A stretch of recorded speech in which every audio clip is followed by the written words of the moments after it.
인간에게 있어서 자유란 어떤 가치일까?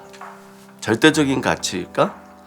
결코 그렇지는 않죠. 사실은 인간이라고 하는 존재는 여러 가지 가치 속에서 살아갑니다. 내가 추구하는 가치가 뭐 예를 들면 권력일 수도 있고 돈일 수도 있고 사회적인 명성일 수도 있고 학력일 수도 있고,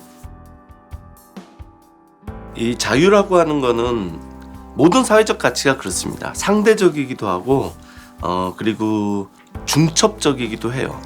내 개인의 자유도 있을 수 있지만 어떤 우리 집안의 자유가 있을 수도 있고요. 내가 속한 조직의 자유가 있을 수가 있고, 그리고 어떻게 보면 크게 말하면 국가의 자유가 있을 수 있는데, 예를 들면 이제 스파르타 같은 경우에 그 에게의 시대 때 중요한 전쟁 중에 하나가 페르시아 전쟁인데, 페르시아가 쳐들어왔을 때 스파르타는 아테네와 손잡고 그리스 세계의 자유, 스파르타의 자유와 독립을 위해서 싸우거든요.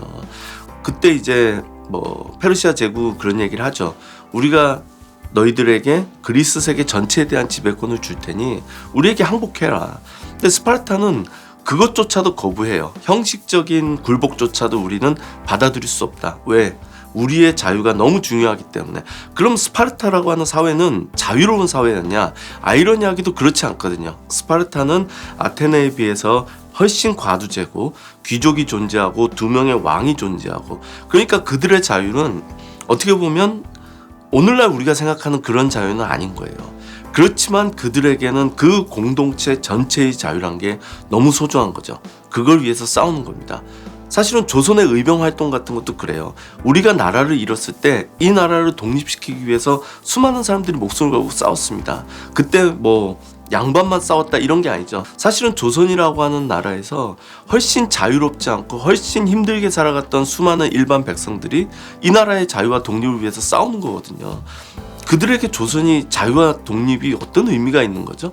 그러나 싸웁니다. 왜? 나 개인뿐 아니라 공동체의 자유라는 것도 중요하거든요. 이 자유라고 하는 가치는 개인적인 가치이기도 하지만 사회적인 가치이기도 하다. 그런 면에서 이제 스파르타가 페르시아에 싸운 거, 그리고 이제 조선의 의병들 중에 상당 부분이 실질적으로 조선 사회 내에서는 자유를 갖지 못했던 사람들이다. 이런 거를 우리가 좀 생각해 볼 수 있지 않을까 하는 생각이 듭니다. 인간이란 어떤 존재냐?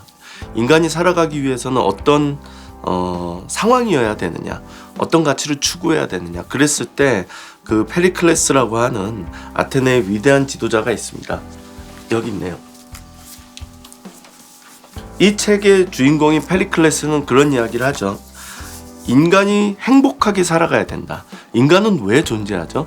2500년 전에 이미 페리클레스는 인간은 행복하게 살기 위해서 존재하는 거라고 얘기를 하는 겁니다. 그게 얼마나 대단해요.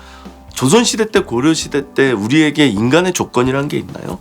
왕과 선비, 왕과 귀족에게 어떤 가치가 있었는지 모르겠지만 일반 국민들이 행복하기 위해서 살지 않았거든요. 태어났기 때문에 그냥 살아가는 겁니다. 근데 페리클레스는 명확하게 이야기합니다. 인간이 인간답게 살려면 행복해야 된다. 그런데 행복하려면 반드시 자유로워야 된다는 이야기를 합니다. 그런 면에서 자유가 인간에게 절대적인 존재라고 얘기할 수는 없습니다. 생명이라고 하는 더 중요한 가치가 있고요. 그리고 수많은 가치들이 있지만, 그러나 인간이 인간답게 살아가기 위해서 자유란 반드시 필요하다. 그래서 이 자유를 지키기 위해서 수많은 사람들이 싸워온 거고 지금도 싸우고 있고 미래에도 싸울 겁니다.